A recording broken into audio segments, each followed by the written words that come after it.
रामायण में सबसे बड़ा कोई त्यागी जो है तो वह है श्री भरत जी। अब भरत जी क्यों? क्योंकि भरत सम नहीं दूजा कोई त्यागी, राम लखन सिय वन में, भरत भय घर में बैरागी। यानी श्री राम, माता सीता, लक्ष्मण तो वन में बैरागी बने, लेकिन भरत जी तो घर में ही बैरागी बन गए।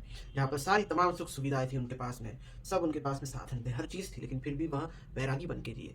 यह बन पाना, यह त्याग कर पाना बहुत मुश्किल है। इसीलिए त्याग की मूर्ति किसको कहा गया है? साक्षात भरत जी को क्या कहा गया है? त्याग की मूर्ति। इसीलिए कहा गया है क्योंकि जिस व्यक्ति के पास में समस्त संसार की सुख सुविधा हो, राजपाट हो, वह उसे छोड़ करके एक वनवासी का रूप धारण करे, एक वैरागी का रूप धारण करके वहां पर रहे, तो उससे बड़ा त्यागी कौन हो सकता है? जो अपने इस चंचल मन पे वश करके, चंचल मन को वश में करके उस जगह पर रह सकता है जहां पर 56 भोग रोज बनते हो, कोई कमी ना हो, दास दासियों की, सेवक सेविकाओं की कमी ना हो। वह व्यक्ति जब इतने संसाधनों के बीच रह करके अपने आप को इस तरह से एक वैरागी के रूप में रख सकता है, उससे बड़ा त्यागी और कोई नहीं हो सकता। और इसीलिए भरत चरित्र को बहुत एक महानता दी गई है हमारे यहाँ। भरत चरित्र, भरत चरित्र क्या है? अर्थात भरत जी का चरित्र। भरत जी का चरित्र क्या है? एक भावुक व्यक्ति, एक त्यागी व्यक्ति जो संपूर्ण संसार त्याग कर सकता है अपने भ्राता के लिए। वह ऐसा व्यक्ति है जिसे अपनी कुछ कामना नहीं है। वह ऐसा व्यक्ति है जो सिर्फ और सिर्फ अपने प्रभु की इच्छा के लिए उनका सेवक बन के रहना चाहता है, निरंतर उनके लिए निरंतर कार्य करते रहना चाहता है। तो भरत जी की जो कथा है वह हमें रामायण में मिलती तो है, लेकिन जब मैंने कहा कि भरत सम नहीं दूजा कोई त्यागी, कि भरत के जैसे कोई दूजा त्यागी हमें कोई नहीं मिलता पूरे रामायण में जिसने त्याग कर दिया। आज के ज़माने में देखें कि हमारे पास में इतनी सारी चीज़ें हैं, हमारे पास में सारे ऐशो आराम हैं, लेकिन क्या हम उनके बीच में रह करके एक मुनि का जीवन व्यतीत कर सकते हैं?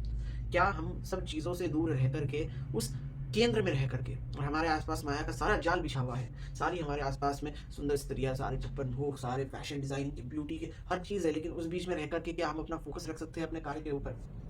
तो भरत जी का चरित्र एक लेसन है स्टूडेंट्स के लिए। क्या लेसन है? कि आप जब भी अपने कार्य पर फोकस करो, अपने लक्ष्य पर फोकस करो, तो आपके आसपास माया भी इतनी चीजें विचलित करेगी।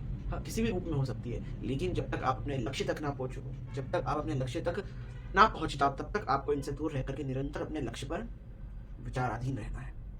एक बार को तो ऋषि विश्वामित्र की भी तपस्या भंग हो गई थी, लेकिन मजाले जो कोई भरत जी को भंग करके दिखा, भरत जी की तपस्या भंग करके दिखाया। जब भरत जी श्री राम को वन से लेने के लिए जाते हैं, तो सभी देवता बोलते हैं कि माता सरस्वती से, कि माता सरस्वती भरत जी की जीवा पर बैठ जाइए कि इनके मुख से कुछ ऐसा निकल जाए कि ये वन को ना जाए, क्योंकि ये वन चला गया, श्री राम जी को वापस लाए तो रावण तो त्राही त्राही मचा देगा पूरे लोक में।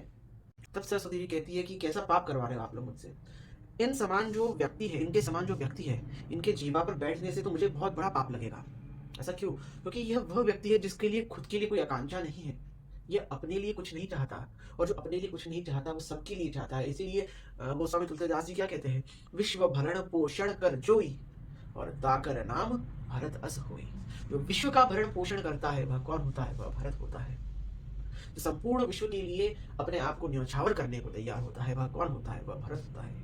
तो ऐसे व्यक्ति की जीवा पर बैठो जिसने अपने आप को समर्पित कर दिया है, तो उससे मुझसे बड़ी अभागन कोई नहीं हो सकती। इसीलिए मैं यह पाप नहीं कर सकती। सोचिए, जिन सरस्वती माता ने कुंभकर्ण को इंद्रासन की जगह निद्रासन दिला दिया, जिन सरस्वती माता ने कैकेयी माता की जीवा पर बैठ के प्रभु श्री राम को 14 वर्षों का वनवास दिला दिया, वह सरस्वती माता भरत जी की जीवा पर बैठने से भी डर रही है। तो इससे पावन चरित्र और क्या हो सकता है? और इसीलिए भरत जी एक ऐसा एग्जाम्पल है हमारी सोसाइटी में, एक आदर्श भाई का एग्जाम्पल है, एक आदर्श, मैं कहूँगा स्टूडेंट का एग्जाम्पल है। एक ऐसा स्टूडेंट, आप बताइए, भरत जी के पास में सब कुछ था, क्या नहीं था? राजपाट था, नौकर नौकरानी, सेवक सेविका, ये 56 भोग पकवान बनते थे उनके आसपास में, कहीं उनको कहीं जाना होता उनके लिए फूलों की मालाएं बिछी जाती जिस पथ पे हो जाए, लेकिन फिर भी उन्होंने दूर नंदी ग्राम में रह करके, और जिस पृथ्वी पर प्रभु श्री राम सोते हैं उससे 2 फीट नीचे गड्ढा करके वहां पर अपनी शैया लगाते थे सोने की, और उतना ही खाते थे जितना कभी प्रभु श्री राम को मिलता होगा वन में, कंदमूल का सेवन करते थे। अब बताइए, जब इतने सारे चीजों के बीच रहकर कोई व्यक्ति ऐसा कर सकता है, उससे बड़ा महान, उससे बड़ा त्यागी कौन हो सकता है? आप मुझे बता दीजिए। इसीलिए भरत चरित्र की महिमा इतनी महान है कि यदि हम उसका 1% भी कर लेना तो हमारे लिए एक बहुत बड़ी अचीवमेंट होगी। एंड भरत जी से स्टूडेंट्स के लिए जो मैंने एक लेसन कहा है वो यही है कि जब तक आप अपने लक्ष्य पे ना पहुंचो, आपके आसपास मायावी रूप से बहुत सी चीज आपको विचलित करेगी, लेकिन फिर भी आप अपने लक्ष्य के लिए अडिग रहो, आप उनके बीच रह करके पढ़ाई कर सको, तो फिर आपकी विजय ही विजय है। तो आपको कोई भी पराजित नहीं कर सकता है। इसीलिए भरत चरित्र से हमें सबसे बड़ी सीख क्या सीखने को मिलती है? कि यदि कोई चीज आपके हक की नहीं है, कोई चीज आपके हक की नहीं है, तो उसके लिए आप अपना सर्वस्व त्याग कर दो तो वह उचित है। राजपाट उनके हक का नहीं था, उनके लिए माता ने जबरदस्ती मांगा था, उन्होंने छोड़ दिया ही नहीं है मेरे हक का, तो इसका तिल भर का अंश भी मैं नहीं लूँगा और इसे छोड़ कर के वह चलेगा वनवासी का जीवन सबसे दूर रहकर व्यतीत करने। इसीलिए त्याग मूर्ति भरत को कहा जाता है और उनसे बड़ा त्यागी कोई नहीं है। इसीलिए भरत चरित्र का जो पाठ होता है, जो पढ़ा जाता है, उसकी बहुत महत्वता है, उसका एक बहुत इम्पोर्टेंस है जीवन में। तो इसीलिए भरत चरित्र और भरत जी जैसा त्यागी इस पूरे दुनिया में कोई भी नहीं है।